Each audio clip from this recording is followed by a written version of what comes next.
Good evening, everyone. We are live on the air. Thank you, Foxborough Cable Access, as always, for our December 8th Board and Trustees meeting. Time being just about 7 o'clock, we're called to order. Welcome, everybody. So I'm going to jump ahead on the agenda a little bit and start by welcoming Joyce, our newest trustee. Welcome to the board. Thank you so much. Delighted to have you on board. It was a rather quick and heavily masked ceremony last week. Good to see you. Good to have you part of the board. All right, so why don't we resume the agenda? I just want to start by welcoming you. Go to public input. Manny, is there any public input? Public input. All right, moving on. Minutes of our November meeting. Any questions, corrections, comments on the minutes from November meeting, number 10? Do we have a motion to approve? Motion to approve. By Christine, second by Kevin. All in favor? I don't think, Joyce, you can vote because you weren't at the meeting on that. Okay. I did read through the notes. Good. Yeah. Good. I wasn't there for that meeting, so I'll abstain from voting. Right? Yes. So okay. 402. All right. Correspondence. Actually, a question in terms of procedure. Will we have minutes to approve from our brief meeting last week, the joint meeting with the Board of Selectmen? It was an official meeting. Right. There will be minutes. Okay. Yeah. So we'll do that in January. We'll do that in January. Super. All right. On to correspondence, Manny. So we did receive a letter, and I did share it with the board from the estate of a resident in Walpole, and the library was named one of the beneficiaries, and with a amount of money going towards the library. So you have the letters, and I basically scanned everything that was sent to me, and just waiting on the next shoe to drop when it comes to this. So I haven't read it. I have not sent a letter yet because I'm just waiting for that next shoe to drop. So I didn't know if myself and the chair of the board would write a letter as well, or if you just want me to do it, or we can work together and do it together. You want to work together on that? That'd be great. Okay. Wonderful. Wonderful donation. Any other correspondence, Manny? No. All righty. Our friends are, Christine, sorry. But you got to unmute. Can you hear me now? Gotcha. I just wanted to add, I didn't know if everyone knew who Mr. McGreen was, who left that generous gift. I didn't know if anyone wanted a little background. Please. Yeah, that'd be great. Yeah, he's was a longtime resident here in Foxborough, and his wife was Anne McGreen, who was a longtime guidance counselor at the Ahern School. So both of them were very, active in the community over the years. And I don't know for sure if Mr. McGreen graduated from Foxborough High School, but like he said, he lived here for a very, very long time. And so just wanted to thank, on behalf of the trustees, thank his family for that. That was very, very generous. Thank you. Thanks for sharing that background, Christine. Yeah, thank you, Christine, for that background. Very meaningful. And the it had a restriction for paper books. Did I read that right? I thought that was really interesting. Yeah. Yes. I think that's so interesting that we denote that paper books, but paper books. Wonderful. Mm-hmm. All right. Why don't we move on to the Friends report, Janice? There we go. So we don't meet in December, so but we have had some things going on. We have our giving tree, which will end tomorrow. I guess we've got quite a few donations. I was talking to Kathy Lowy today, and she said at noontime there were 13 tags on the tree, and someone must have noted that. And then she went for lunch at 1 o'clock, and they were all gone. So she says, I don't know if someone was just worried that they weren't going to be, taken care of, and they just took them all. But hopefully we'll be bringing back gift cards tomorrow. So She brought them back today, Janice, already. did? Yeah. Did Yeah. She really, the person really took 13? She took all 13, and then I have 13 gift cards from that patron. Incredible. That's amazing. But from what I understand, Manny, it's been, we've got we collected a lot of gift cards. Yes. Yes. And I'm really happy that we were able to help out. And this time it's really important. And I think a lot of people felt that way. Obviously, the support from the community shows that. So that was wonderful. We are going to continue the book collection till the end of the year, and then like in January we'll contact the schools and with whatever we have. I don't think we collected as many, that many books, but whatever we collected. I know somebody donated a whole box of new books, so we have that anyway. So we'll distribute them to the schools and maybe leave some up in the children's department. Our membership drive starts in January. It'll be in we'll send that out in the January newsletter. Dave's starting to work on that. We'll have our annual meeting in February, and then of course it's going to have to be a Zoom meeting, but so will be it. And then I just want to say that Sue, Bernadette, and I have all gone up and met Jessica. She is a dynamo. And she and the staff up there, especially Casey, have been working on spending the rest of the money from their friend's budget. She was really excited the fact that she had some money that she could spend. And they've been buying stuff for craft to go kits, which I'm sure the parents are just in heaven over that. And she's going to have a pop-up art class. They're doing something, I think, for New Year's, and then she wanted to know if she could use the rest of the money to buy some books that were like real popular books that they might want extra copies of. So she just has jumped right in, and I went to say hi to her, and it was her second day, and we got right into it, and I could see she had like a notebook, and she must have been on page 15 or something, and just notes. So but she's very nice, and obviously is just jumping in, has lots of ideas, and it's just great to see. So that's all I have. Any questions for Janice? All right, thanks, Janice. Welcome. Professional staff reports. Anything you want to highlight, or trustees, anything you want to clarify or comment on reports? So speaking about Jessica, she is included in this month's professional staff report. And like Janice said, she's a dynamo. I mean, she just, came out and just started going with it. And she's been incredible. And it shows already with the programs coming and the collection development. She's really happy here. We're happy to have her here. She spoke to her today, and she compliments how wonderful this library is and how large it is and how welcoming, and which is great. And it will continue to be that way. And she's doing great. I really enjoy working with her, and she has, fits like a glove, as they say. I mean, just right in, and feels like she's been here for ages. So it's great having her here. Tim's still answering reference questions, including, I like the one with the UFOs. So, there's still some UFO questions going out there and other unexplained phenomena. There's a lot of that this year, unexplained phenomena. So just turn on the TV and there's a lot.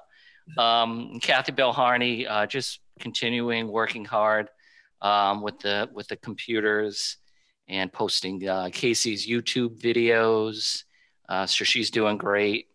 And Suzanne continuing purchasing our DVDs. I recommend Tesla, which I just saw. That's really good. And Jiu-Jitsu is good if you're a Nicolas Cage fan. And CDs, Smashing Pumpkins. I've heard of most of these artists. A couple I have not heard of, but Smashing Pumpkin, Drive-By Truckers, heard of, definitely seen their shows numerous times. And Taylor Swift, which I think there's going to be a lot of new Taylor Swift albums coming out from what I read in the news recently. So, but no, she, business as usual. That was like the new music segment on MTV there, Mary. That was great. Yeah. Well, I actually know these artists this month. Last month, I had no idea who they were, so I felt proud of myself. Manny, the report makes note in Kathy's section about the COVID testing that's taken place for a couple of your staff members, unrelated to activities in the library, but obviously something that we're mindful of. And I know you've got COVID later in the agenda, so I'd just like to get a sense from you at some point, whether it's now or later at that point on the agenda of, if those folks are back, everything seems to be well, if there's any areas or issues of concern or things that we need to be mindful of. I don't have any concern, and staff has not brought any concerns to me. I think we've handled it really well. We have had a couple of predicaments when it comes to COVID. So far, so good. We have that rabbit's foot that's still working. But if there's an issue, I get contacted immediately, and then we just take it from there. Like I said, everything's been going well so far. When it comes to that, I can't say that about some libraries near us because they've had some disasters lately.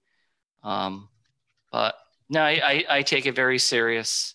And if I felt like there was any concern from staff, I would definitely bring it to the board's attention. But right now, I think we're doing well. Thank you. Anything else in the staff reports? All right, moving on to financial reports. Anything you want to highlight there in the financial reports last month? Just steady. We're spending money, buying the necessary supplies, and continuing adding to our collection.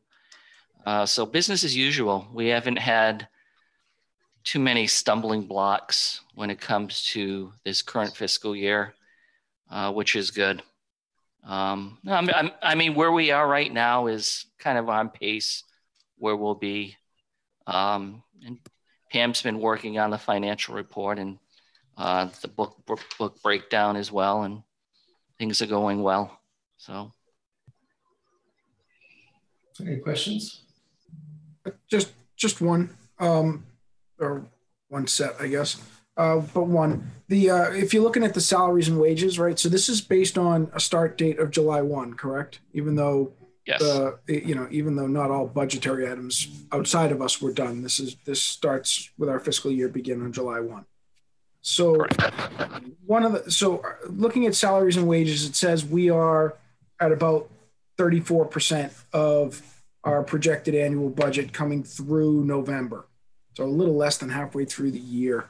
I know one of the concerns at one point was, it looks to me like we're actually using the pages more than we may have thought we were going to.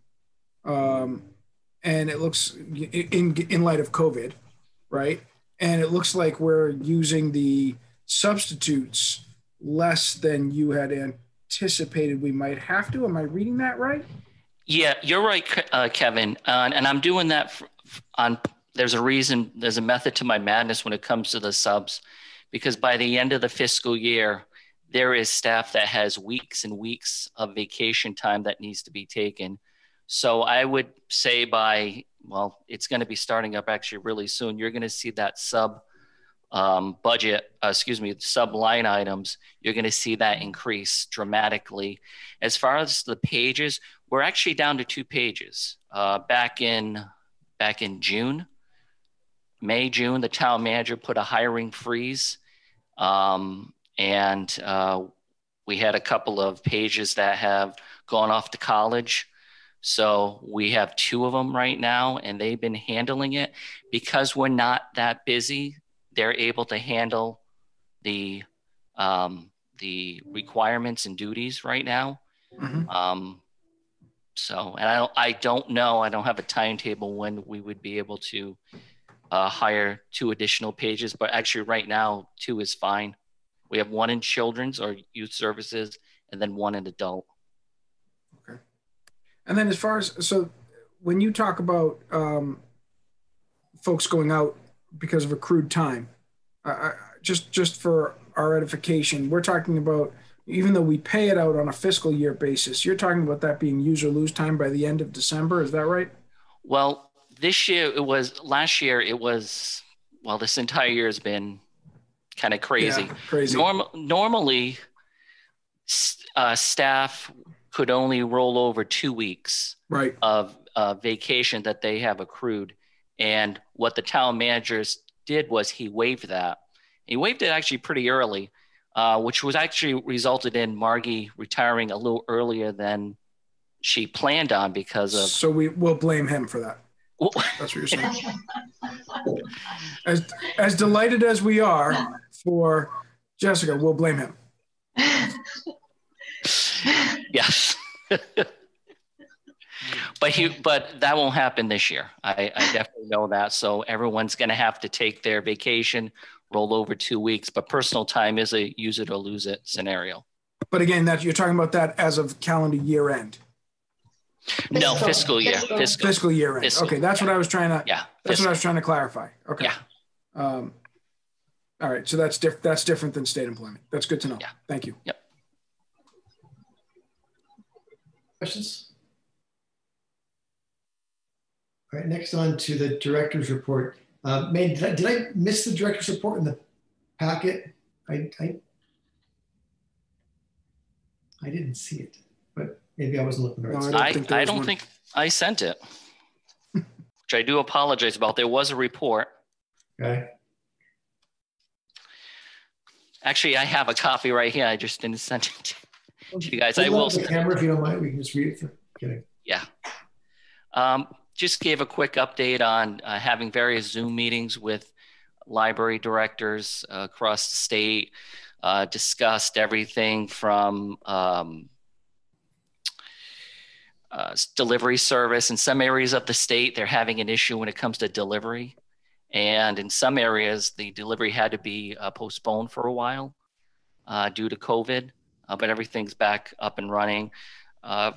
Some libraries have had to deal with unruly patrons, and that's been a hot topic lately of patrons just causing a scene at the library, and police have had to get involved.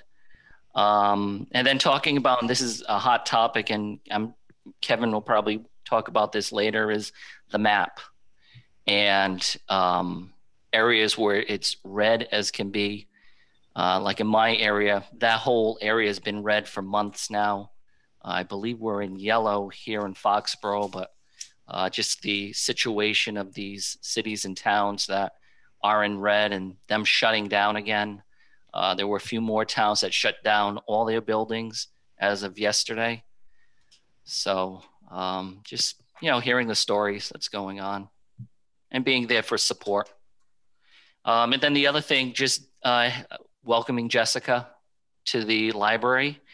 And then on an IT side, we had a new UPS system installed. We were having an issue where our phones and our internet would go down and restart at 10:30 every morning. And I reached out to Foxborough IT, and they came over and replaced our UPS with a new one, and everything's working well again.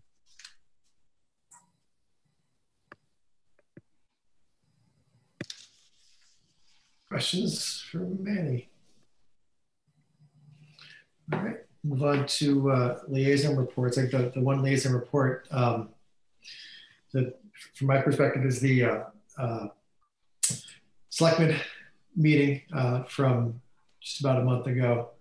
Manny gave a great overview of status of the library. I'm not sure if folks were able to watch the meeting, but great status overview of what we've been doing, how we've been handling, or how the library team's been handling COVID, what the year's been like, and fairly straightforward, per usual. Manny did a great job, an enthusiastic job, sharing everything going on, and some nice positive feedback from the trustees of the selectmen, or the board of selectmen, I should say. Manny, anything you want to add, or other folks want to add, or questions? I thought it went well. I did like bringing Jessica and introducing her. I thought that was a nice touch. That's great. Anything else from liaisons? I'm not thinking of. Subcommittees. Trust me, no subcommittee updates given all that's going on. Old business. Coronavirus update, Manny.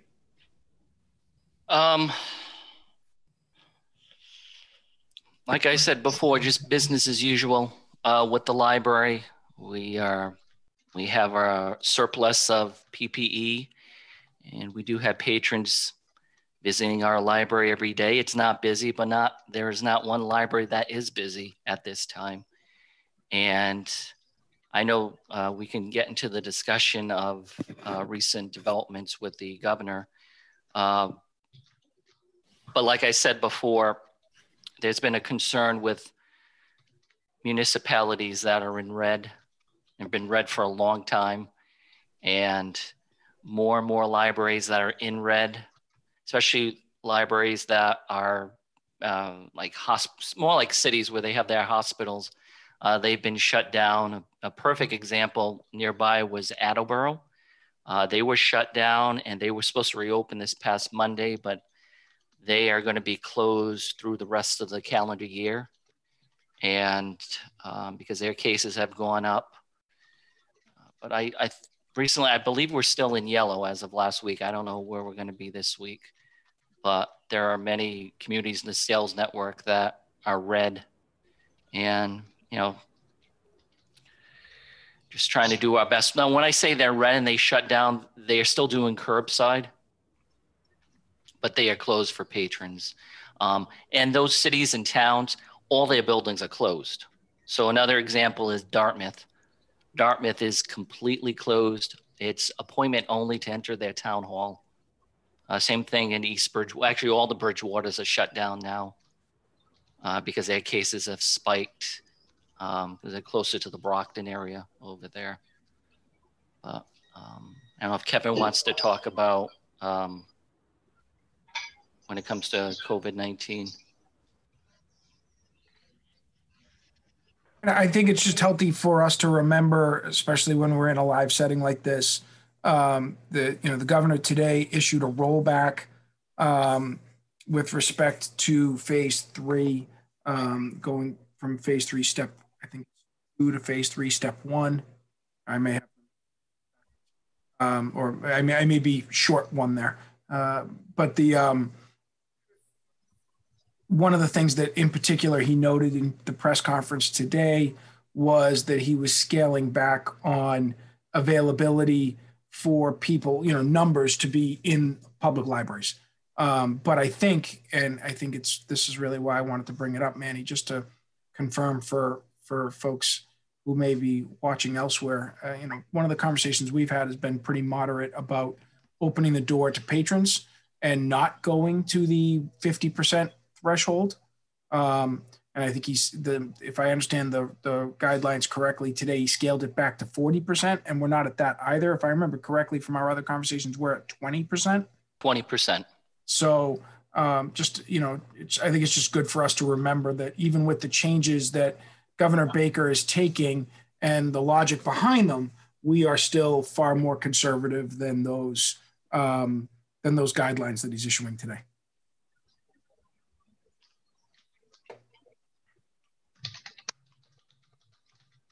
Any other discussion or questions? Again, Manny did a nice job staying ahead of this and pretty conservative, appropriately conservative on it, but we'll touch upon. Thanks for giving the live update on that, Kevin.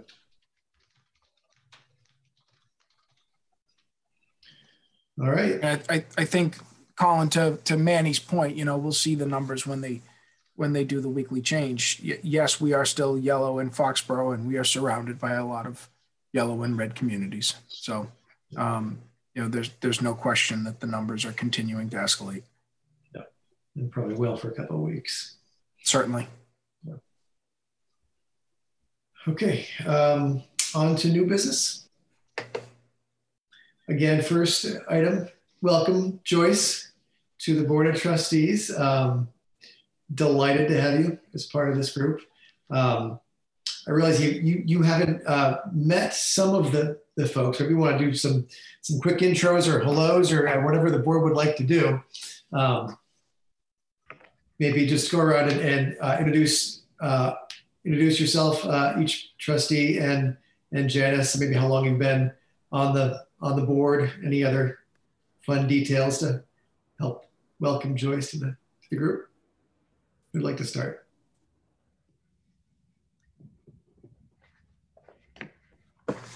Joyce, I'm Kevin Penders. We met the other night, and welcome to the board. It's great to have you here. I am the old man of the board. I've been around about 10 years, coming up on 10 years for this board, and it's a good group. We all paddle in the right direction, working to make sure that staff has full support and that the patrons have great opportunity and access to materials. And we are wonderfully blessed by a friends group that manages to find ways to come up with creative programming and opportunities for the community to be engaged. So they make it a lot easier to be in charge of the trust, to be a part of the trustees. So welcome. It's great to have you here.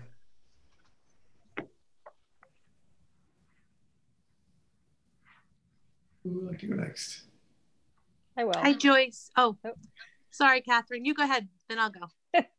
Okay. Hi, my name is Catherine Uden, and I have been on the board for a little bit more than a year. Longtime resident of Foxborough, about 20 years. And I agree. It's a great group of people here who really care about Foxborough and the library. So welcome. Hi, Joyce. It's Deb Stone. You and I have had a nice conversation on the phone, so we got to know each other that way. And this is my second term, so I think I'm heading into my 6th year, or maybe this is my, Colin, is it our 6th year? I think we're up this year. We have to run again in May, don't we? You get to beat me again. No, wait, you beat me last time, but I did beat you the time before. So, we all, I like how Kevin put it. We paddle in the right direction. Everyone here has such an affinity for the library and the staff. And we're so glad you're part of it. We're a full board now. Thanks for joining us. Hi, Christine. Oh, you muted yourself, Christine. You double muted. Keep doing that. Hi, Joyce. I'm Christine Freeman. Nice to meet you and welcome to the board. I've lived in Foxborough my whole life, so I've been going to board and library since I was a little girl, and I have very fond memories of going there. I'm a teacher and school librarian by profession, and so I love kids, and especially kids and books. I just think they naturally go together. So being on the board has been great. I think this is my 2nd term. I think I'm going into my 5th year. I think that's about it, but it's a great group of people that we have. We're very to have the friends and to have the board and to have Manny and his staff. Yes. Kids and books, they naturally go together. I like that. I like this. And Janice.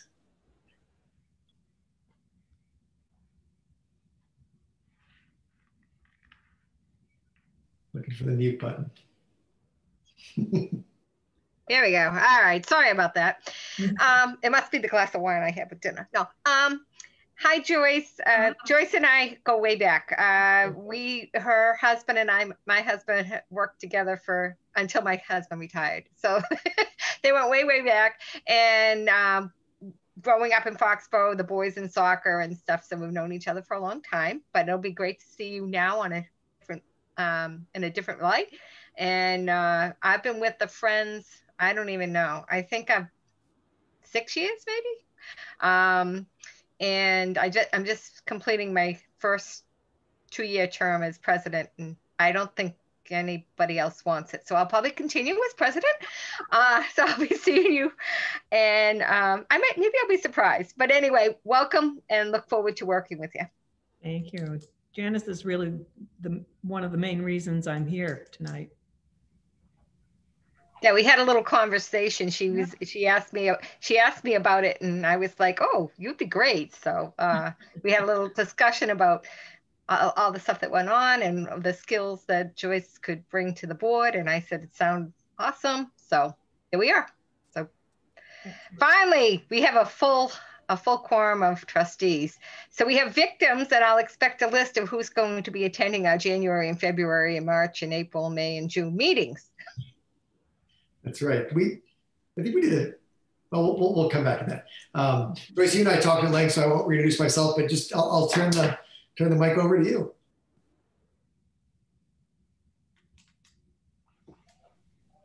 Joyce? Oh, I'm so sorry. I thought you were. But anyway, I feel very welcome. I am looking forward to being a force of good. And so if there's, because I'm new at this, a new member, if there's things that you feel might be something that I should be considering, I'll be happy to do that. I'm looking forward to jumping in where I can. Thank you. Awesome. Welcome. A force of good, kids and books and paddling in the right direction. We've got a slogan for 2021.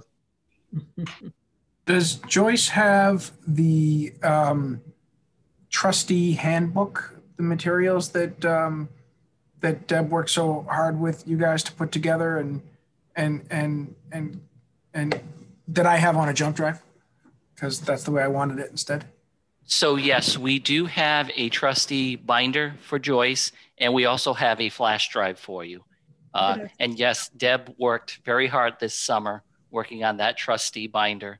And next time you're at the library, maybe we can arrange a day and time, and we'll give you the flash drive and then the binder as well.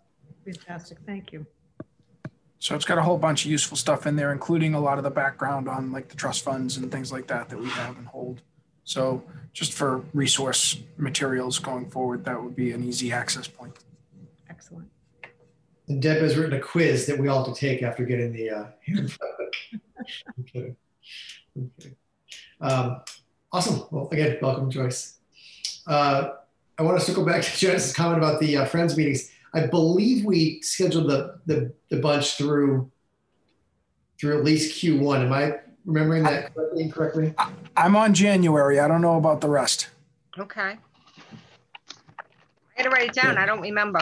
I've got Wednesday, January 6th on my calendar. Okay, so Kevin is January. Who has February? Kristen, you have it, or you're Christine. Okay. March? Joyce, want to come in March? Sure. You have the date for that, Janice? No, it's the first weekend it's the first Wednesday in March, whatever that will be. Great. But we will send you the Zoom invite, and Sue, our secretary, sends out a whole packet with the budget and the last month's meetings and all that, minutes and all that stuff. So you'll get that. Excellent. So that's one quarter. You want to finish it and we'll be done? Why not? Sure, I'll take April. No, I actually have April on my calendar. Look at this. Oh, you do? Very organized. It's actually in my calendar. Okay, so Catherine for April. All right, I'll take May. Deb? Deb will take May, and Colin, you want to take June? Sure. All right. We have someone, and obviously if anybody needs to reschedule or swap out, that's fine, but I have something to start with. Thank you. Good sense of accomplishment. We got a year booked. All right. Hopefully by next fall, we won't be Zooming anymore and we'll be able to meet in real time, but. We'll be like, I'll see you in person in June when I go down. That would be nice, wouldn't it? Yes. After We'll see. the election again. All right. Next is library hours, Manny, for 26th and 2nd. So normally this time of the year, I do know the trustees as a tradition shows their gratitude to the staff during the holiday season. This year, I was wondering if we could do something a little different, just because it's been a different type of year. Instead of what normally is given to the staff around the holidays, was wondering if this year, and you can scratch out January 2nd, but was wondering and getting permission to have Saturday, December the 26th off. This would be a one-time deal. We're still not open on Sundays. So, staff will be here until 5 o'clock Christmas Eve. And then obviously we're closed on Christmas and we'll be closed that Sunday. So just wondering if this year the trustees' appreciation to the staff would be having the Saturday, the 26th off. So just as a question for that, so because you had it written as the 26th and the 2nd, I guess my question is it the same staff that would be on the 26th as would be on the 2nd, or is it half and half? Half and half. So the folks that are already off on the 26th don't get the benefit of the vote if we don't do the 2nd. Isn't that right? Yeah, I mean, if you're thinking of having the 2nd off as well, I'm sure they would be pleased as punch, as they say. No, I mean, I'm going to contradict my sort of longstanding approach here of saying we have an obligation to be open to the public and we have to balance that with the safety of our staff. But the reality is if we're closing on the 26th for half the staff as a gesture of our support to them, and as our gesture of our, good tidings to them in lieu of the bagels or the things that we would normally provide in person, which they're not going to really be, I would just assume that we extended that same courtesy to all the staff. So that, to me, my personal vote would be to vote for closing on the 26th and the 2nd. Christine? Yep, you muted still. You gotta unmute, Christine. Sorry, did it again. Just like to echo what Kevin said. I think that's a great idea to show our gratitude and just to wish them well in the holidays. Yeah, Deb, looks like a thumbs up. Joyce, Catherine. Yeah. Wait, do we need to take a vote on this? Yeah. We do.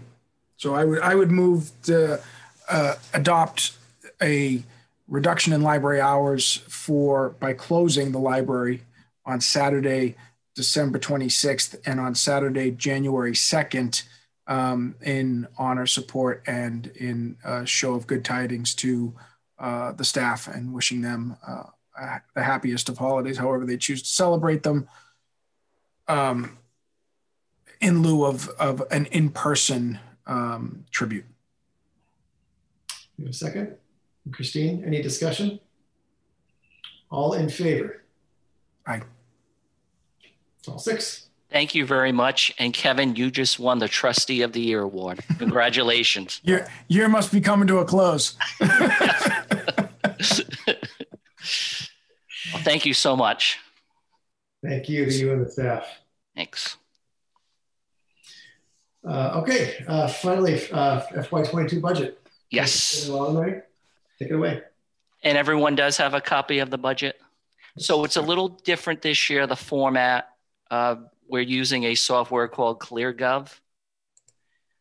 So it's a little different, the format than normally, but what I'd like to do, and this is Joyce's first meeting, so I would like to go line item per line item when it comes to expenses. But first I'll give an overview of the whole budget process, just very brief, and I will touch on salaries and wages as well. So Joyce, every fall, the town manager will get all the department heads together and will announce the upcoming fiscal year budget.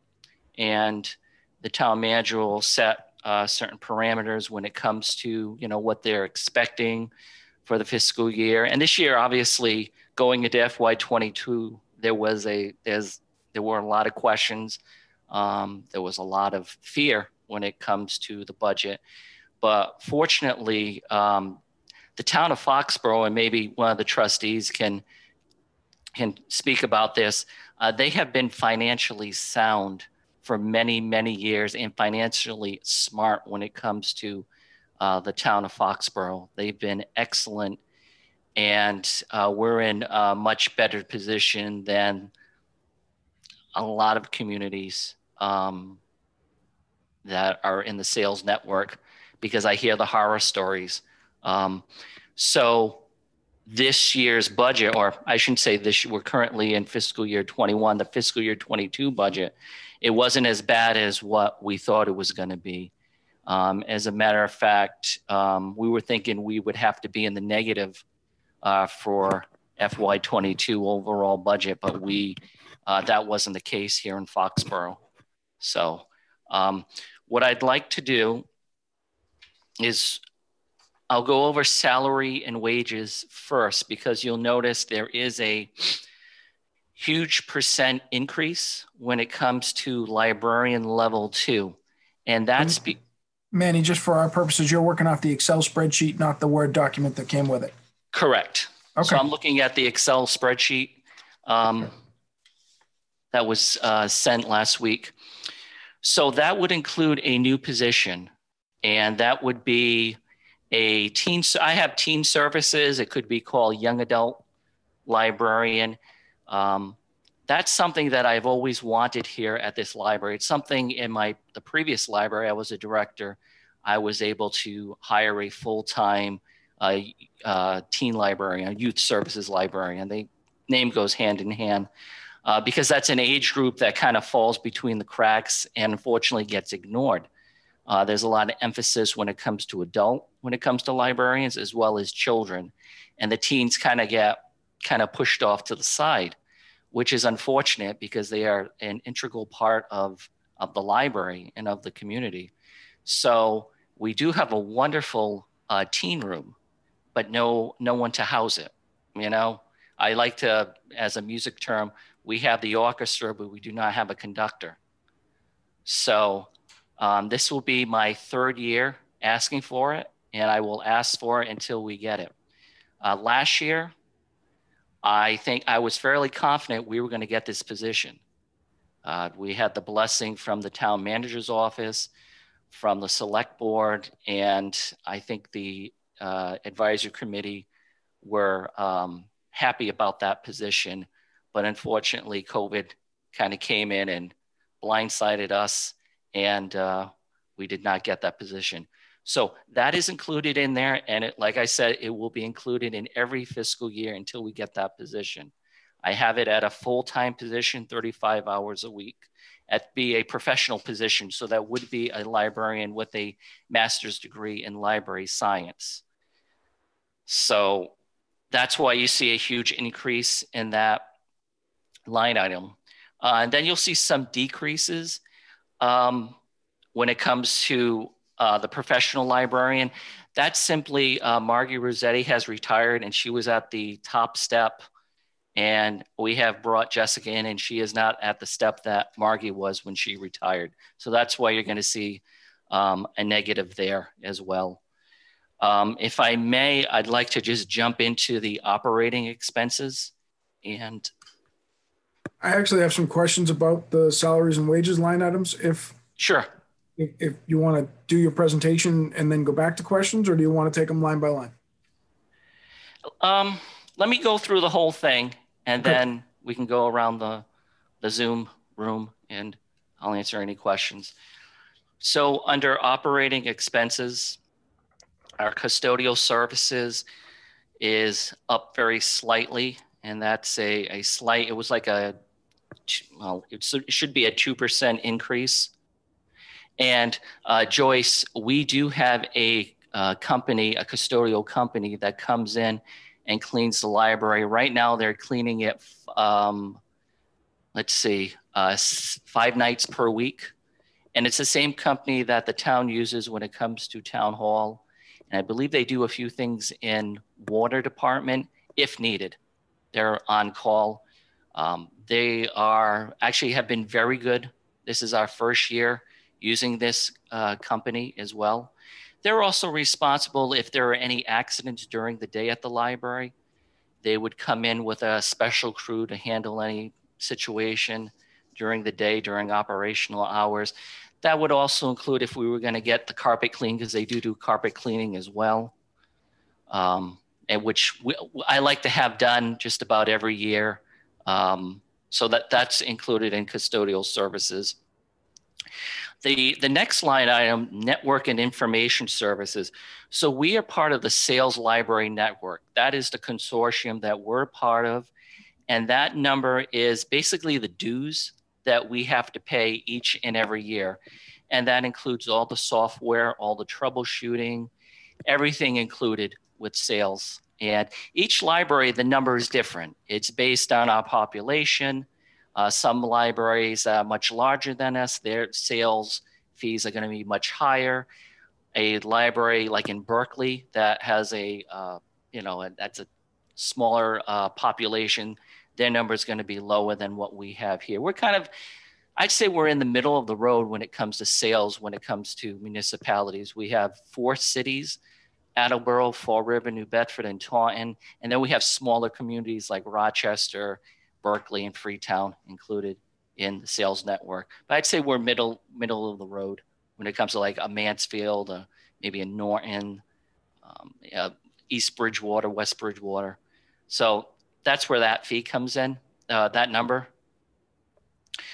Postage remains the same. Postage is postage, just mailing items back, mailing book repair or anything like that, that's included.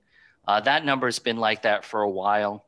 Bookbinding, that number is, what we use every year, $1,000. Office supplies, I do have an increase in that. We are going to get the staff has never had their own copy machine. And what's happening is staff will use one of the copy machines that we are currently renting, and we're getting free copies, and we make a lot of copies during the day. So I thought it was time that we got a copy machine here for the library, and we would be basically in charge of that, in charge of the toner that's needed. So that's why you're going to see a slight bump in office supplies. And office supplies includes everything as small as like red pens, or elastics. I mean, it's all that. IT supplies, that number is around going to be the same as last year for IT supplies. That's everything from, even as small as like hotspots that we loan out, or like the UPS that we had installed. It would be items like that, or if we needed anything when it came to computers, that would be in that line item. Custodial supplies, there is an increase, and there should be an increase. We are buying more paper towels, the whole thing, wipes, all that. I mean, our current line item, if you see our custodial supplies now, it's higher than what in previous years, just buying, like I said, paper towels, more toilet paper, all that for custodial supplies. You will see also for the next line item is an increase in the book budget. And my reasoning behind that is once we have this COVID behind us, I think the cabin fever will subside. And I think you're going to have people just flocking places, including the library.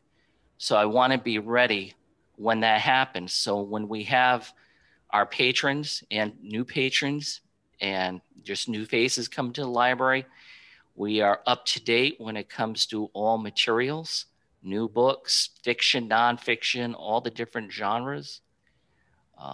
So that's my reasoning behind that. I do think we're going to see that, because I know myself, I can't wait till this is behind us, as I'm going everywhere. So, I mean, I have cabin fever big time. So that's where I see that. And just speaking to other directors, they're in the same boat. They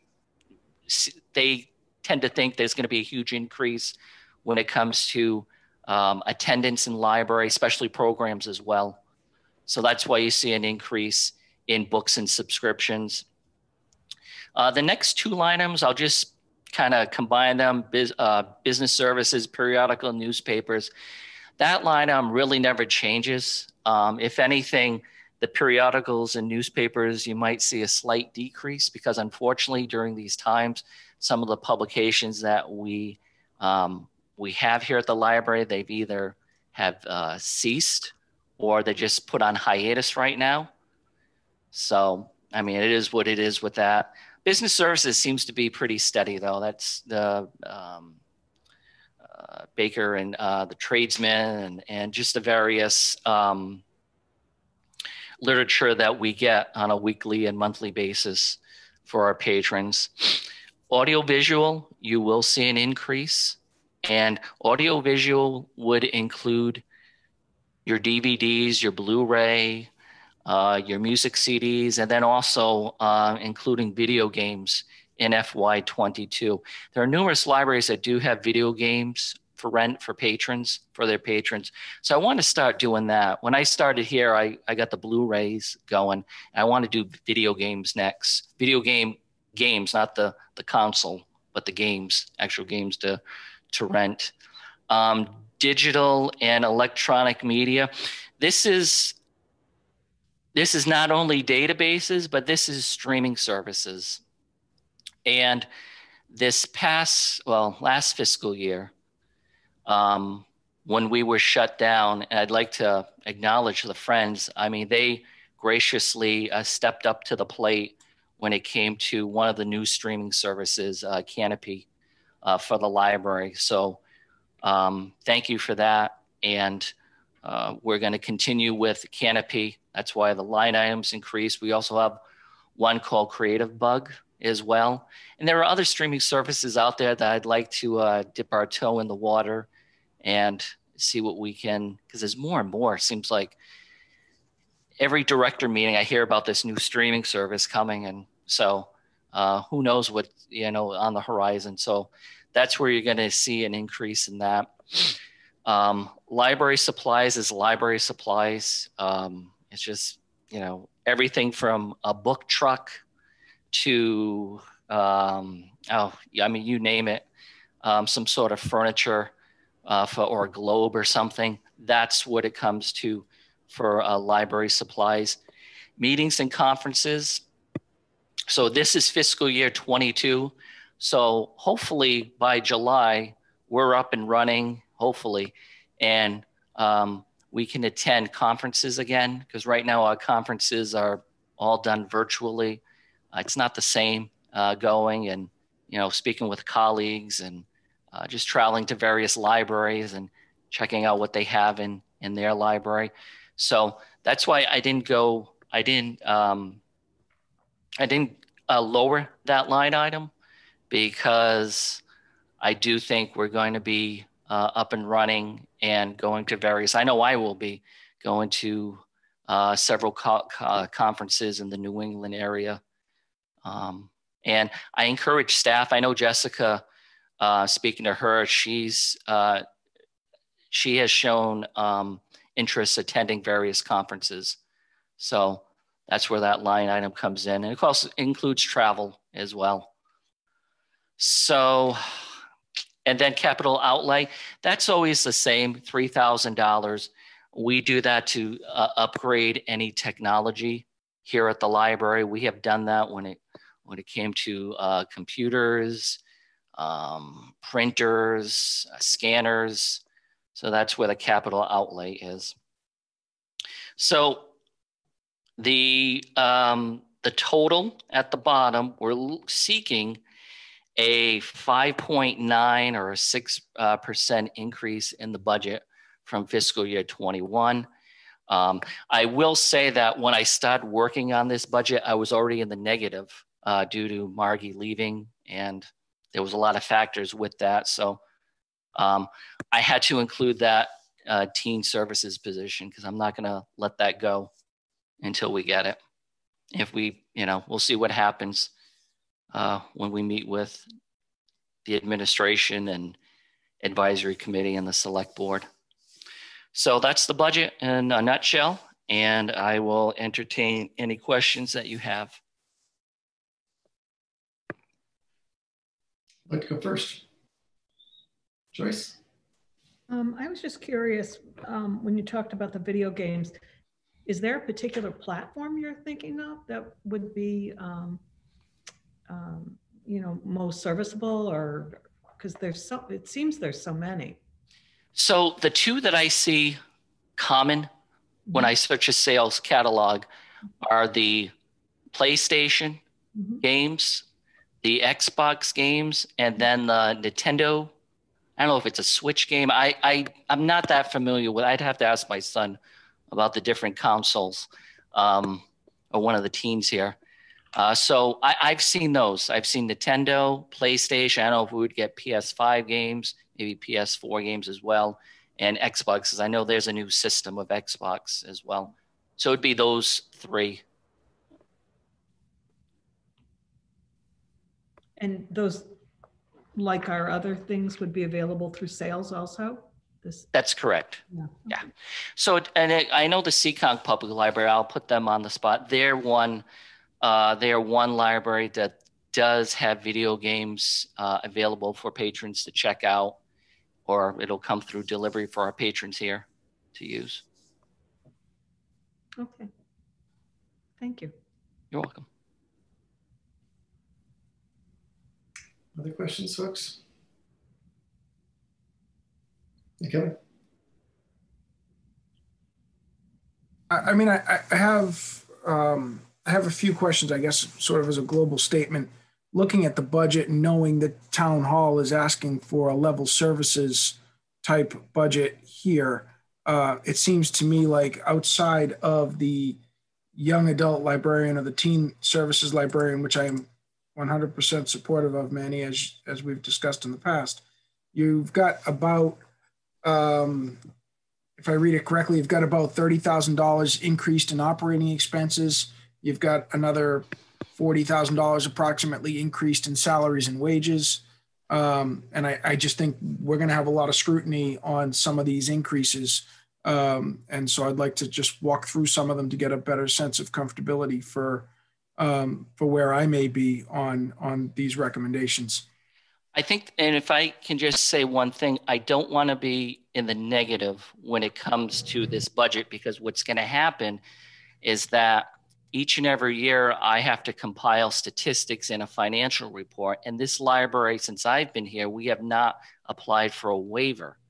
And I think if we get closer, if we start decreasing that budget and getting closer to even a 1% increase, we're going to be in some serious danger when it comes to applying for a waiver.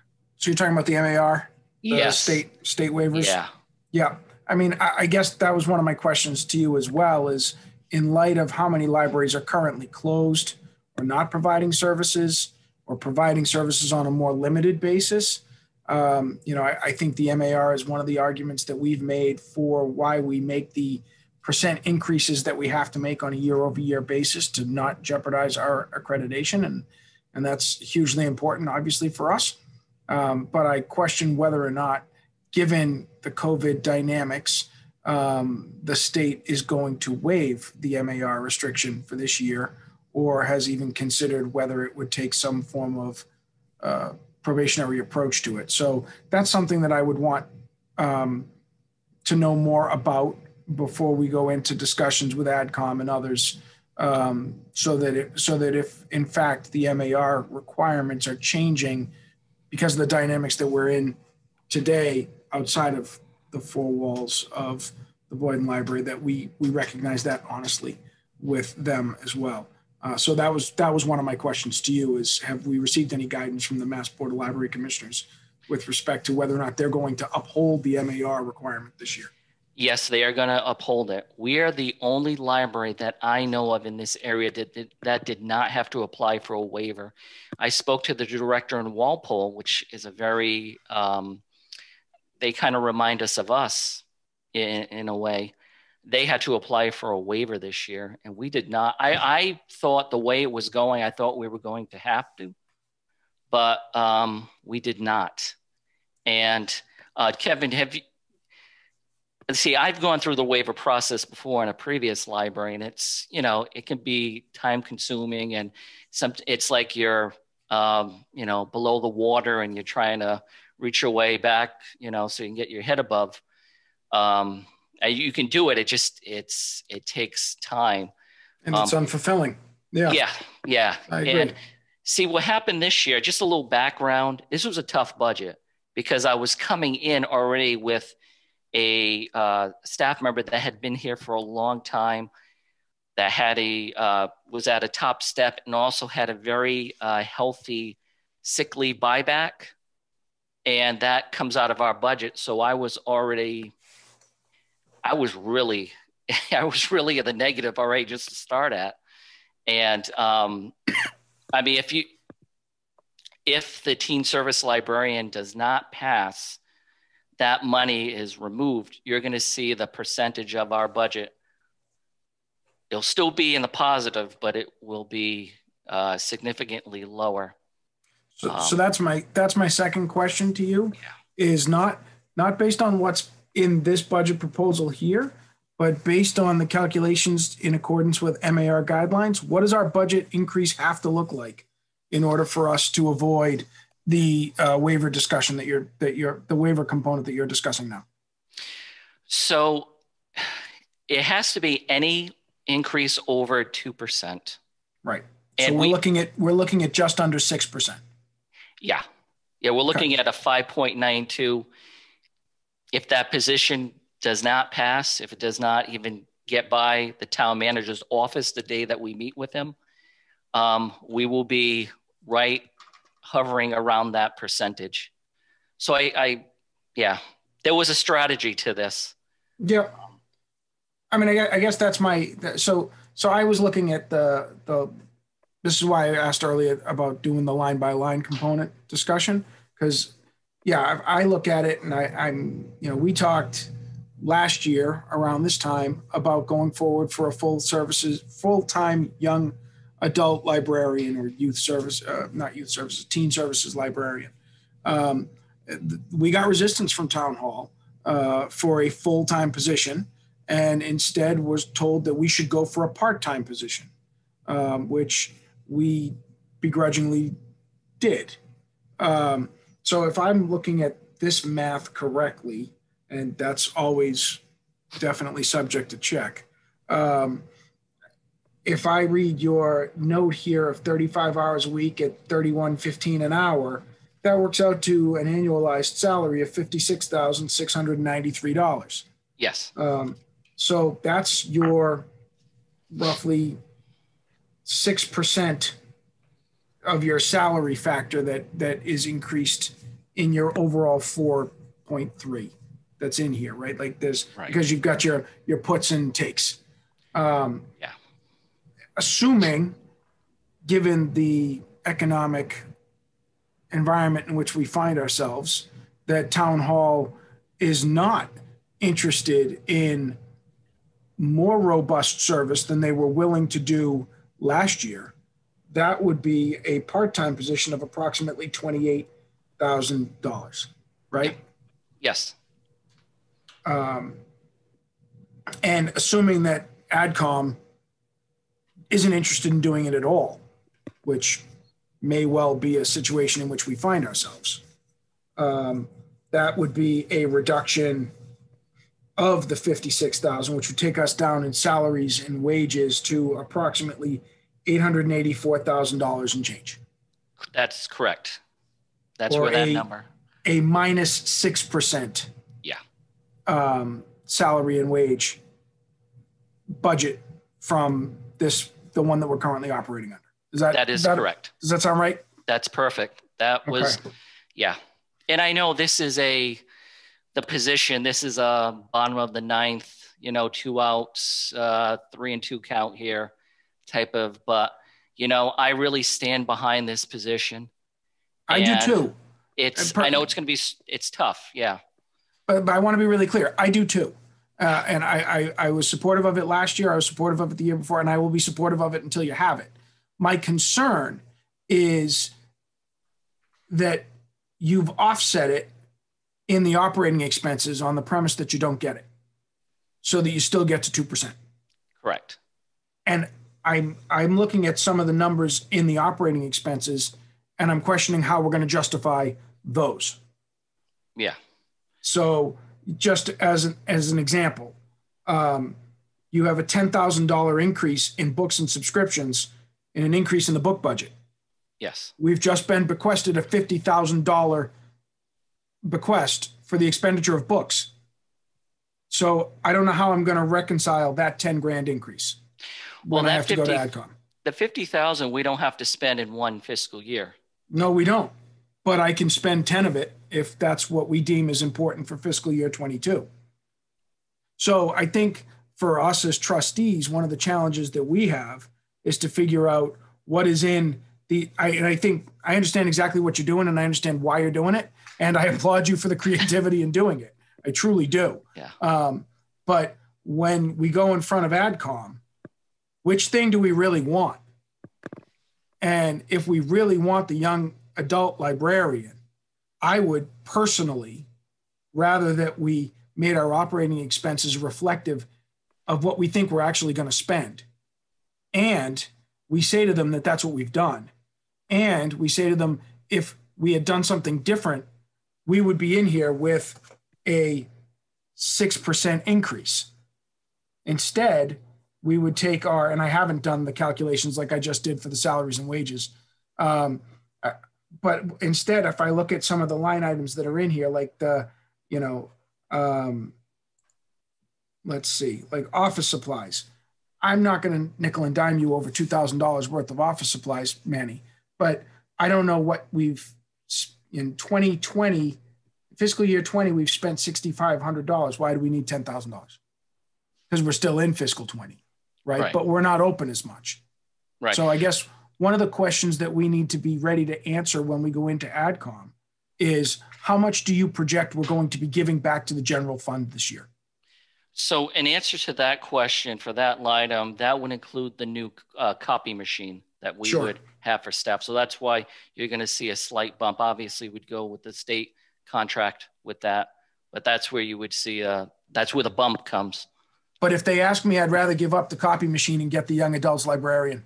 Oh, absolutely. Yeah. Right. I mean, that's, these are the things we could be asking for, but I'd rather not have the $10,000 in books.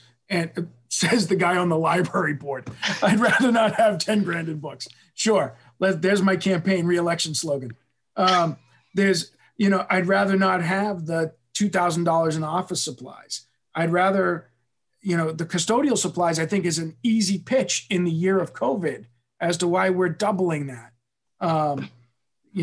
But audio visual, or, is this the year for us to increase the digital and electronic media $5 grand? What are those things as we look at this? And I also want to be really clear about this too. You're never going to hear me tell you that you should cut the meetings and conference budget, because I think I think professional development is something that we have, as a body, have not done a great job of promoting historically. And I think we owe it to every one of you in the library to be better about that.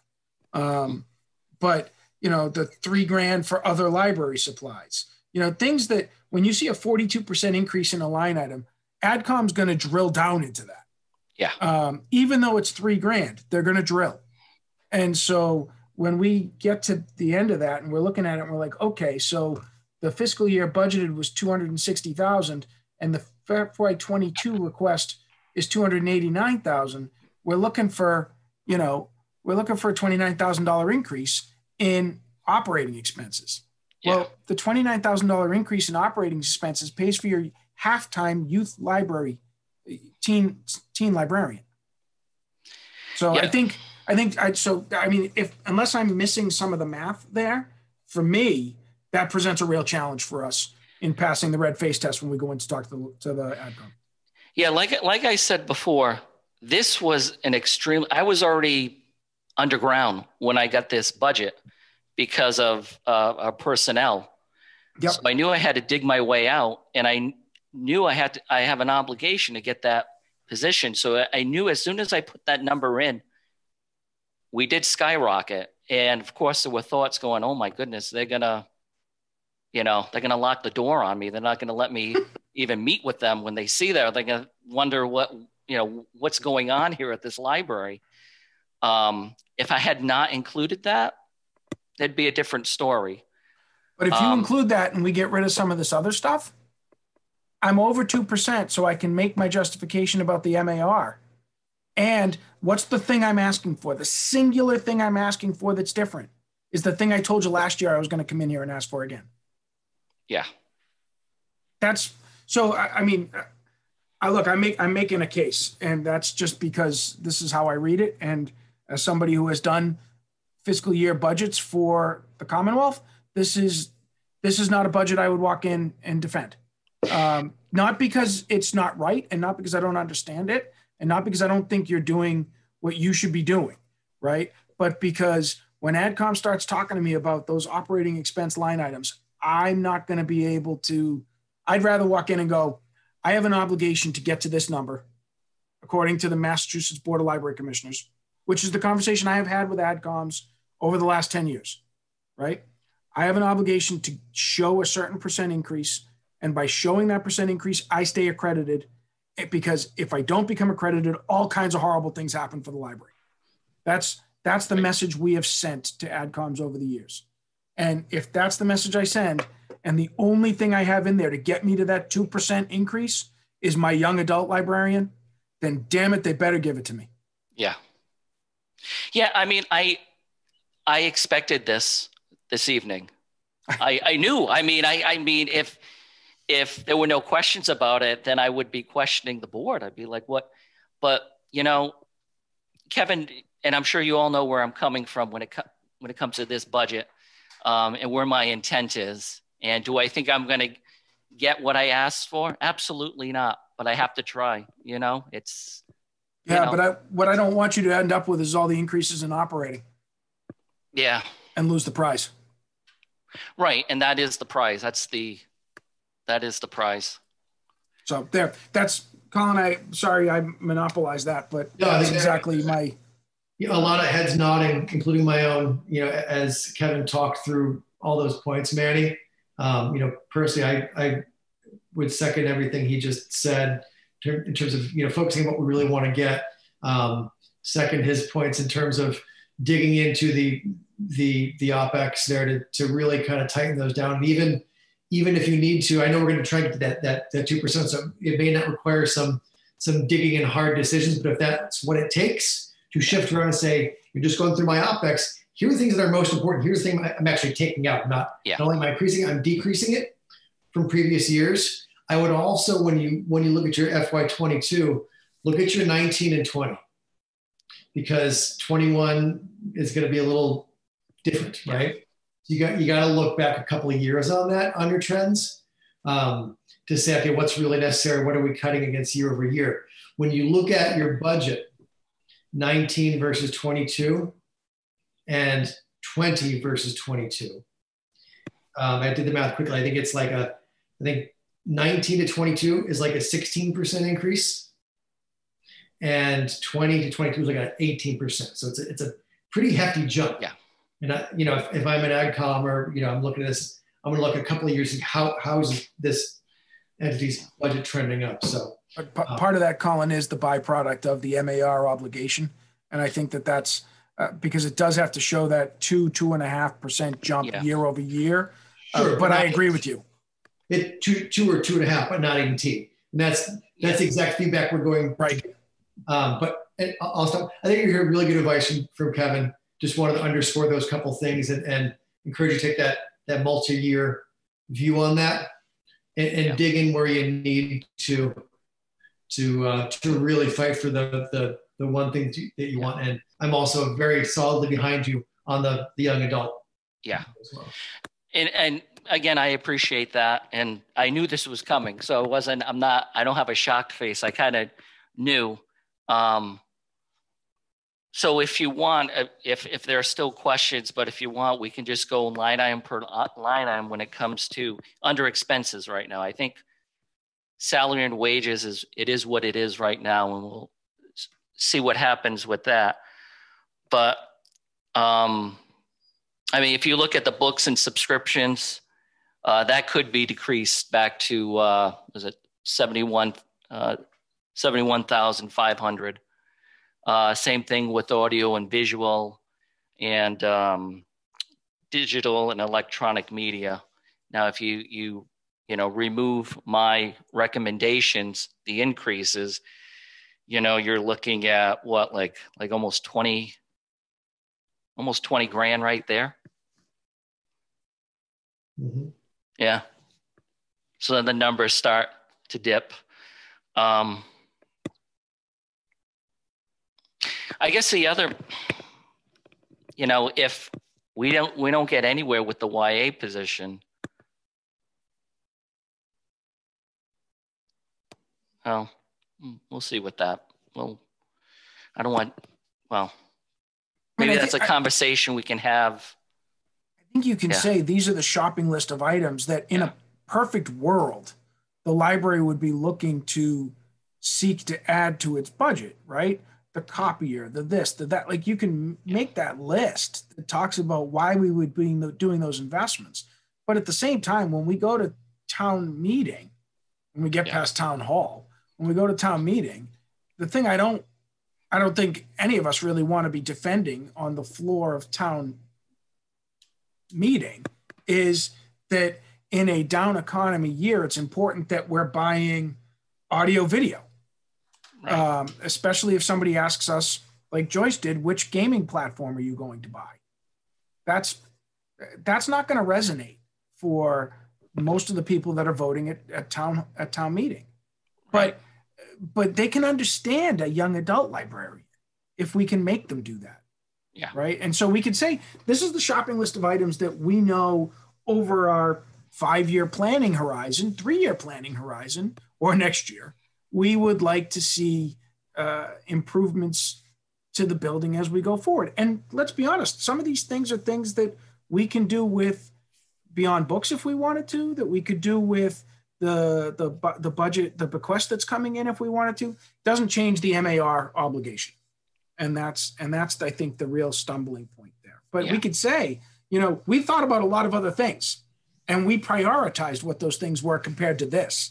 And this is the thing we need.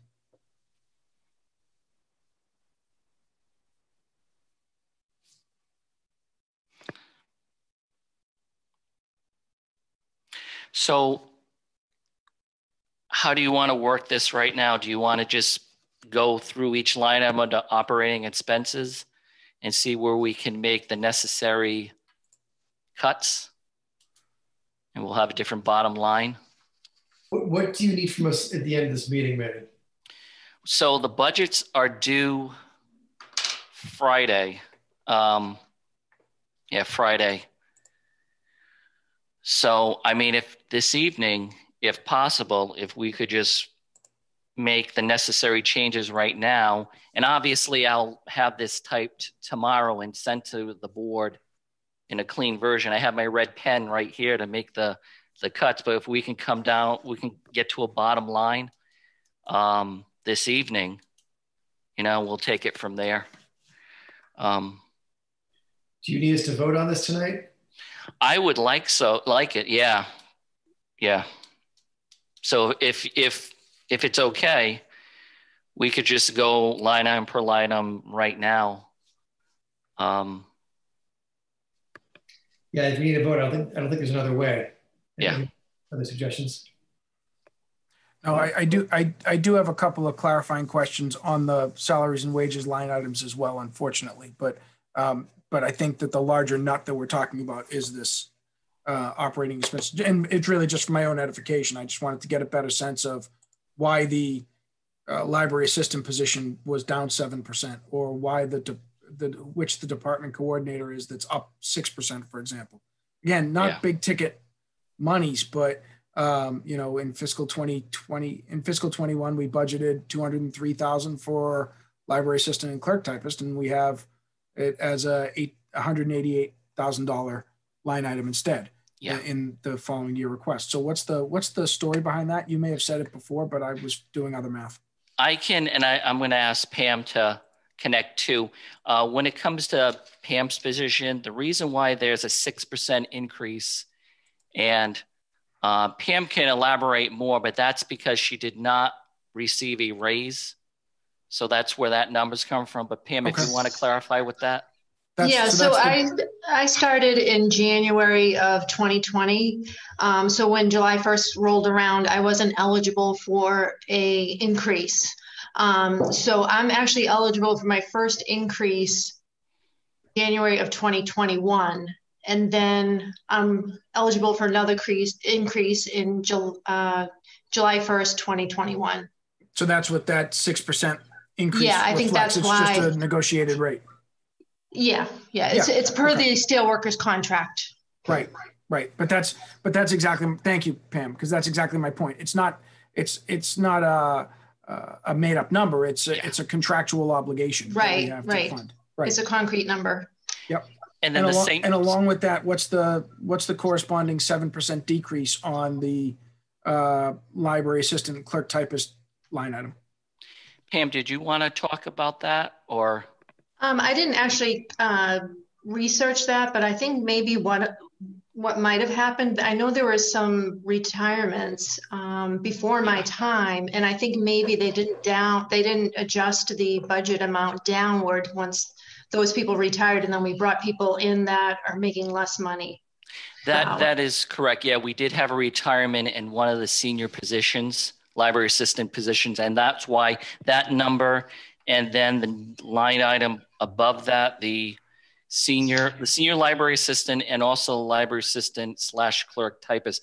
That's why you see a negative, because there were retirements and there were staff not making as much as what the person retiring was making. So that's why that number is in the negative. So that's about a $14,000 swing. Yeah. For that seat itself. And so we think the $188,000 is the right number. Yes. Yeah. We've, this year we had to do our numbers and then ourselves, because normally the town, the finance department does it. We had to do the numbers and they did the numbers as well. And that's where that number came from. So that's, so between that and the senior library assistant adjustment, that's about $17,000. That's about, so that's $17,000 towards your young adult librarian. Right. And also include that -7 under professional librarian as well. That was, again, Margie retiring and Jessica coming in at a lower step. So that's where you see that. Okay. That helps. Thank you. Yeah. All right. So so then I'll let us go back to operating expenses. Okay. So for custodial services, I would like to keep that at $35,700. That's a slight increase. So it's a $700 increase from this current fiscal year. So I don't have a real problem with it. What does the $700 get you? The rates. Usually their rates in past, the custodial rates go up every fiscal year. Okay. And usually right around 2%.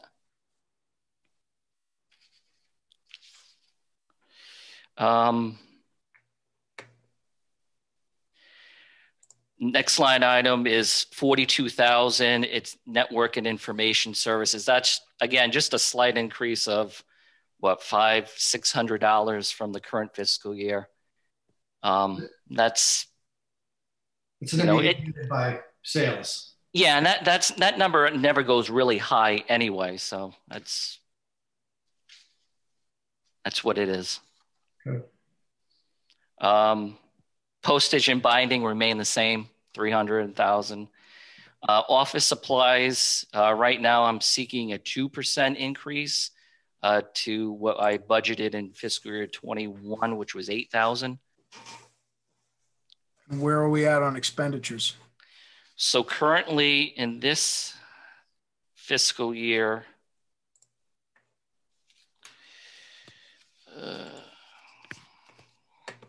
I just closed it. Sorry. yeah, let me grab it here.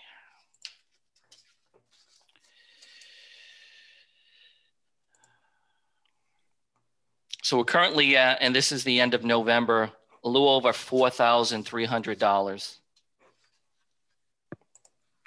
So extrapolating it out, you're on target for 8,000, maybe 9. Yeah, 8, 9, yeah. But are those things you could just, could you drive that in the other direction if you had to? Yeah, I mean,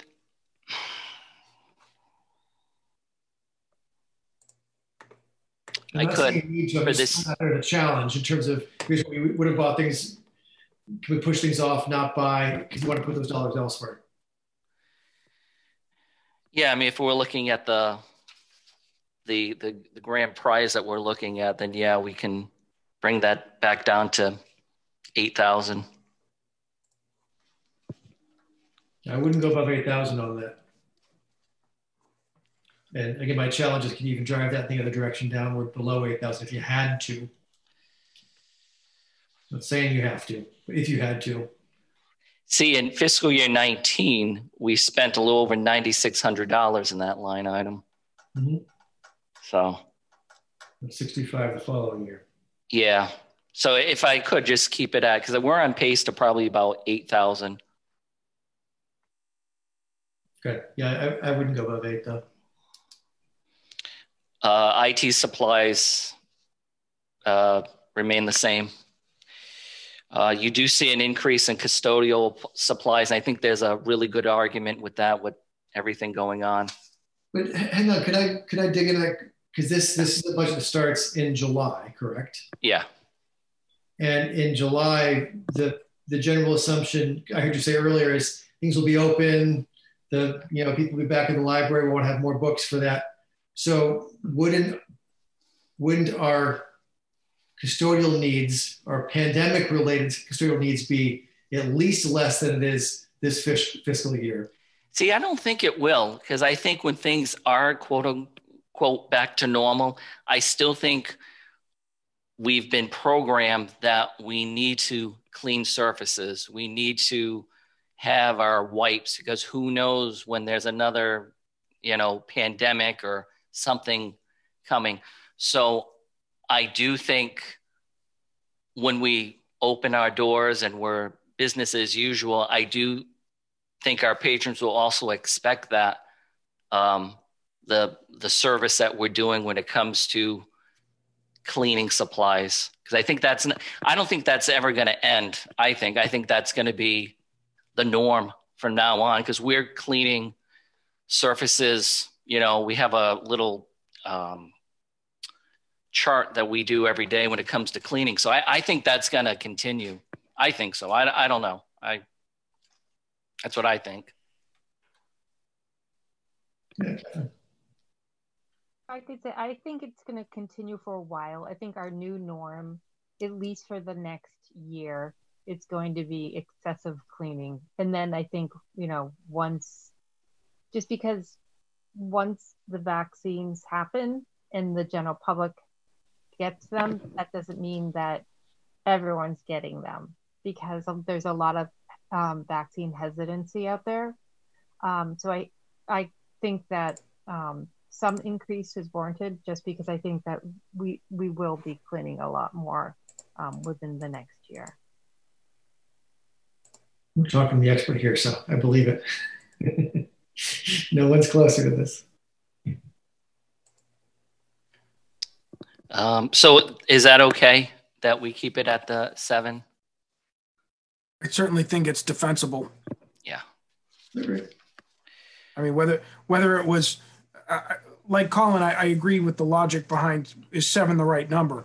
But I certainly don't think 3 is. So, you know, so I mean, I could split the difference and say it should be 5. But I'm making that number up as much as anything else. Yeah, I don't have a problem keeping it 7. In fact, if we're going to be aggressive in our budgeting somewhere in a way that's defensible, that's exactly the right one. It's in cleaning supplies. I agree. So I'm just poking at things, but I have no problem with it staying at 7. Okay. Book budget, we could tone it back to 71.5, which we had in fiscal year 21. Is that? Kevin's already gone on record saying he doesn't like books, so. So we're down to 7,000 for books. Okay. I think that Trustee of the Year award is going to be. What are you talking about? I gave them 2 days off, and now they don't have to put anything back on the shelves. They're going to love me. The Pender's principle. So, you know, I think 71.5 or 71 even, either lead you to the same place. So from my perspective, yeah. You tell me what number you want to put in there. I put in some formulas on your sheet. So how about 71.5 just to keep it the same? Periodicals and business services, they remain the same, 7,000, 6,000 respectively. Because those are contractual services or are subscriptions. Correct. That is correct. Right. So, I mean, I think that is one thing where you might get a question on book budget. And again, I'm not advocating to go below the 71.5, but you might get a question about, well, geez, you know, you had 71.5 in the budget this year. You really couldn't spend the money, could you? So, you know, are we going to spend the money this year? That's the poke, because, you know, we didn't in 20, or we're in fiscal 20. So what happened was near the end of the fiscal year, there was a freeze when it came to expenditures. Right. And that's why the number was at 60. If that wasn't on there, I guarantee we would be close to that 71.5. So and that's what I would say too, is it's back to Colin's earlier point. When looking at some of these reductions, look at the 19 as well. And here it's 73,000. So we have the opportunity to support that through other means as needed. But to me, it seems like 70, 71, 71.5, whatever that number is the right number. Yeah. So then when it comes to audio, visual, and digital electronic media, we can just bring it back to 29,000 in audio, visual, and 34,000 when it comes to digital / electronic media. Manny, how are you trending on digital for this fiscal year?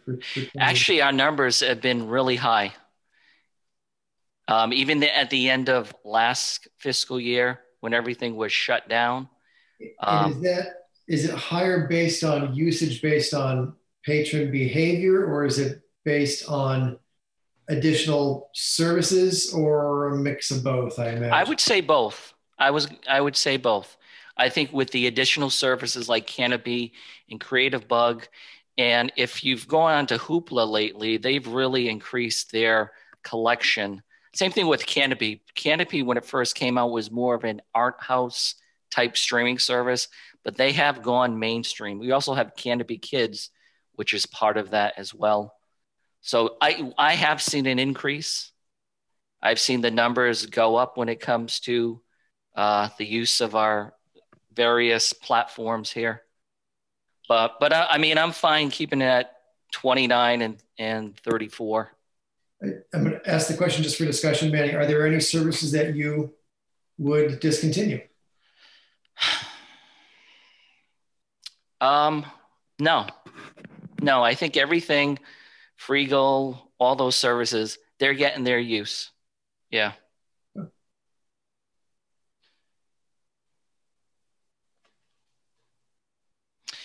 And I mean, other library supplies can go back to 7. So in fiscal year 19, we spent around 7,300 when it came to other library supplies. So we can bring that number down from 10,000 to 7,000. And then keeping meeting and conferences the same. Because like I was saying before, once July rolls around, and that's for the entire year, there is staff that do want to go to conferences, and I definitely encourage that, or any sort of classes. We do have Casey is attending library school right now, so I mean that's a perfect example of someone that wants to increase in this profession. So we'll just keep it at 5. It sounds good. And I think, Kevin, did you do the numbers? Just to make sure I caught what you have here, custodial services I have as 35.7. I have network information systems unchanged at 42. Postage at 300, bookbinding at 1,000, office supplies at 8,000, IT supplies at 11, custodial supplies at 7,000, books and subscriptions at 71.5, periodicals and newspapers at 7, business services at 6, audio visual at 29, digital and electronic media at 34,000, other library supplies at 7,000, meetings and conferences at 5,000, for a total of $264,500. So what I was trying to do then was the percent increase. Okay.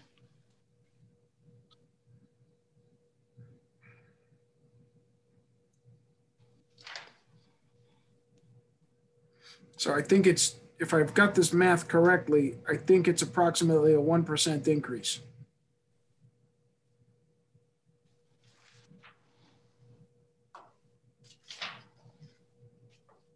Might be a 2% increase, depending on your rounding. So you're talking about the full budget, Kevin, or are you talking about just OpEx? No, just OpEx. Over the 2021 number you're saying? Correct. 264, which yeah. Yeah, I've got it as a 2% increase in OpEx. And what's the increase? The overall budget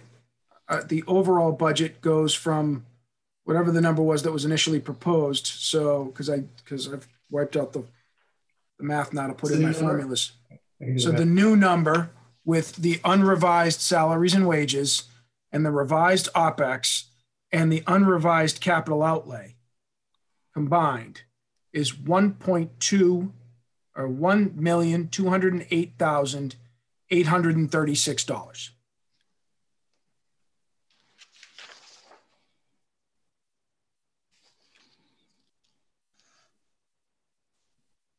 $3.8 over 2021.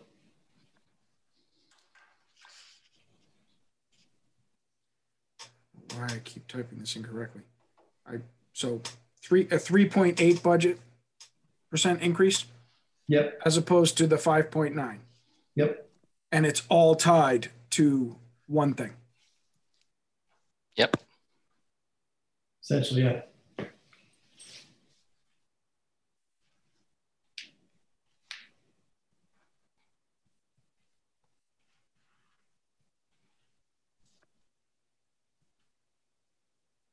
How does that sound? Manny, if you don't get, let's say we don't get that salary for the YA librarian, does that drop your number too low though to keep that total from a waiver situation?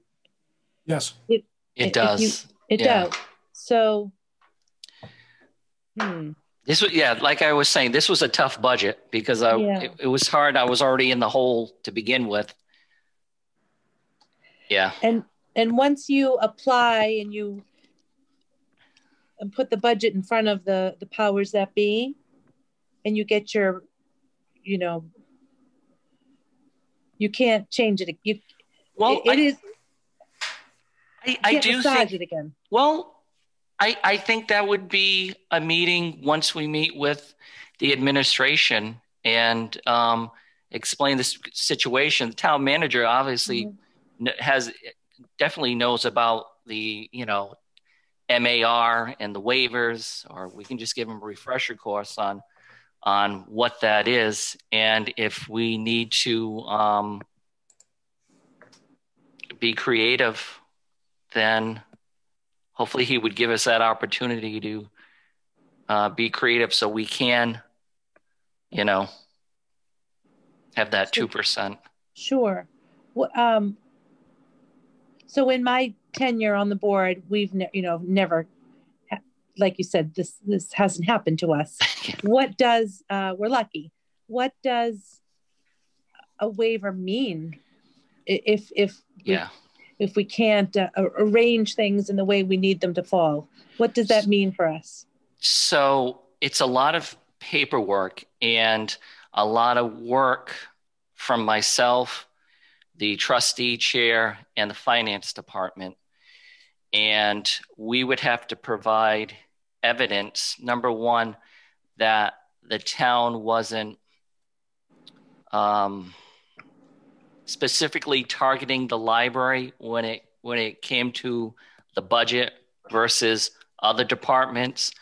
I'll give you an example. In East Bridgewater, the town manager there, we had a couple of troubled years that he wanted a negative 2% bottom line budget from each department. So that resulted in a waiver. So what we had to provide to the state was evidence that it was every department getting that minus 2%. If it was just the library and highway department got a 6% increase and schools got a 10% increase, then that would be an issue. That would be more paperwork, and that usually results in meeting with the MBLC, explaining why that happens. And actually, the town manager would have to attend. Finance. It's a big thing. Because their goal is to make sure libraries are treated fair. Does it affect the state aid that you receive? Yes, it does. So we wouldn't get the 100%. We would get, I think we got 80% of what we would normally get of state aid. Yeah. And after a while, if you're applying for waivers, and they've really buckled down on this, so they're given 5 years. After 5 years, you're going to be decertified. And then that's a whole thing you don't even want to think about. Right. Okay. All right. Manny, thanks for the explanation. Manny, I do have another question for you as I'm looking at your OpEx here. Don't we add in utilities and other costs that are now being borne by the town into the budget that we provide for MAR purposes? Yes. So that's not factored into this, is it? That is correct. That'll come from George Samia probably next fall, and he'll have the numbers when it comes to utilities. Yes. But so just to clarify, the numbers we're giving the Mass Board of Library Commissioners for our MAR purposes are going to have an inflator over and above what we have in here. That is correct. So, so there is, there are two different schools or two different camps that we're preaching to, right? Yeah. Because obviously the town knows that those numbers don't exist for our budgetary purposes, but we add them in for the MAR calculation purposes, and that's not reflected here. So we're talking about a 3.8% increase in the budget that we control, but there is another amount of money that's going to go in on top of that 3% increase, 3.8% increase. So to Deb's point, in the event that town hall said no to the YA position, as reasoned and well argued as we may make it, we are still going to have something. Yes, you'll lean on your asking items from here on out as a result of that. If these changes are the budget that we vote on. Yeah. But for MAR purposes, there is going to be an added calculator that goes in separate from this. That is correct. That will inflate that percent change. Yes. Okay. So if we don't get that position, we'll just keep the lights on 24/7. So. Right. But does that, for folks catching up to that, does that make sense? That utility number goes in last year and this year, not just this year, correct? It goes in every year. Now that we have now that it's a shared service, right? It used to, 5 years ago, that number was in our budget. Sure. But I'm just saying, when it's not like we just get to drop it on top just this year, it raises the entire thing. I would imagine that the utility costs last year and this year are probably somewhat comparable, which is why Maddie's going to leave the lights on. So it helps the percent a little bit, but it's, I got to imagine it's not going to be super huge factor in terms of level. Yeah, it will be an increase though, but nothing catastrophic. Right.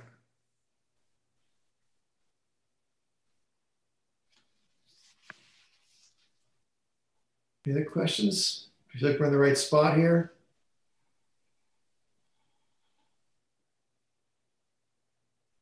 Anybody? May, how are you feeling? I kind of expected this, but I had to go for it. It was like I said a few times this evening, this was a tough budget just because I'm usually not in the negative when I start the budget. And this time I was. Do you feel like it's in the right spot in terms of moving forward? Yeah, I mean, my eye is on the prize, which would be that young adult position. And I do think it's going to be extremely difficult to get that position for FY22. But we need to try each and every year until we get that position. But no, I feel fine with it, Colin. I really do. Joyce? Yeah, I just wondered if it might be interesting to consider getting approval for starting the new position of the youth administrator position later, like going for part of the year, not the whole year is the salary, letting them start later if that's part of a problem, hiring for a later start date. And that can be part of the discussion. I think, was it Tom? It was Tom. And I forgot, Colin, if you were in that room, or was it Kevin? I can't remember. But last year it had started as a full-time, and then there was discussion to part-time. So there is that, and maybe Deb was there. I can't remember now, but there's always ways of there's negotiations to, maybe it's part-time. And I don't know how hard it is to hire somebody part-time for a position like that. But if, they start later in the year and your expenses occur later. So with a professional position like that, it's usually very hard because what will happen is someone will apply for it for part-time, but as soon as they see full-time somewhere else, they're going to grab that. I mean, that happens. So just for math purposes, if that position were to be funded as a half-time position instead of the full-time position that we're budgeting it would lower total salaries and wages to $911,553.50 and would lower our total library proposal to $1,179,053.50, or approximately a 1.25% increase instead of the 3.81% increase. So that would put us in trouble with the MAR. Yeah. But it is still an increase. So that's what a halftime position would do by equivalency. Without tipping my hand too much, there are other ways too that we can make sure that MAR is at 2%. Yeah, right. I'll just leave it at that. I think it's a likely scenario they come back with part-time only on this. Can you prepare for that? But maybe that's an opportunity for us because of the MAR obligations to request it for a 3/4 time position instead of a half-time position. Yeah. Yep. That is what they approved it, Manny. It was me with you at the at the AdCom, I think it was. Yeah. And they did approve a half-time position, or they, recommended it. Yeah. Yeah, it was half-time. Other questions for Manny? What's the timeline from here on out? Can you remind me? So it's Sure. The budget is due Friday on your end. Yeah. And so then where does it go? Okay. So I do have a calendar here. So budgets are due on the 11th, and it looks like between December 18th and January 7th there will be a time where we will meet with the administration. So it looks like by the 8th of January, they're going to recommend their budget and distribute it to the select board. Okay. So, which I think was last year. I think it was I think it was January 2nd, actually, this year. Earlier this year, we met with the town manager and the finance director. So we're usually not one of the first ones. We're usually near the end. Okay. And I don't know if this year they'll do it via Zoom or what. Maybe they'll do it that way. Okay. Are we at a place where we want to take a vote? Yep. I would move to accept the budget as amended. And Kevin, that number is 1,208,836. That's the number I have, Manny. Yes. Okay. All right. So moved by Mr. Penders, seconded by Ms. Uden. All in discussion? No discussion? All in favor? 600. All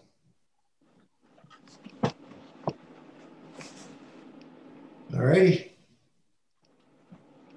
Sorry to keep you guys too long. Sorry, Deb, for the voice. I hope you Mr. DVR'd it. Voice. Oh, I'm sorry. Oh, boy. In trouble now. You're in trouble. Good. Like you said, tricky budget this year, Manny. Yeah. Quite glad we put it together. Yeah. Anything else before we move to adjourn? That being the case, do you have a motion? So moved. Dean Penders, seconded by, I think that was Deb. All in favor? We are adjourned. Thanks, everybody. All right. Thank you. Everyone. Happy See holidays, everyone. everyone. Yep. Happy holidays, everyone. Take care. Thank you. Thank you, Foxborough Cable Access. Yes. Thank you. As always.